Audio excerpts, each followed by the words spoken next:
Video viral memperlihatkan pasukan pengamanan presiden atau Pas-Pampres terjatuh saat mengawal Presiden Joko Widodo. Diduga peristiwa itu terjadi saat Jokowi melakukan kunjungan kerja di Jawa Barat. Dikutip dari Kompas.com, Jokowi meresmikan bendungan Lewi Keris di Kabupaten Ciamis pada Kamis 29 Agustus. Selesai peresmian itu beredar video di media sosial yang memperlihatkan insiden pengawalan Jokowi.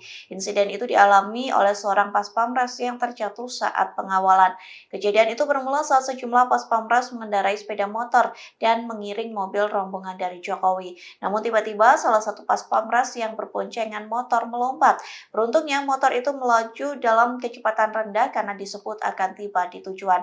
Meski begitu, Pas-Pampres berbaju serba hitam itu sempat melompat dari motor lantaran kehilangan keseimbangan. Pria itu tersungkur di aspal hingga ditolong oleh sejumlah rekannya. Meski begitu, hingga saat ini belum ada keterangan resmi dari pihak Pas-Pampres atau istana terkait insiden tersebut. Download Tribun X sekarang, menghadirkan lokal menjadi Indonesia.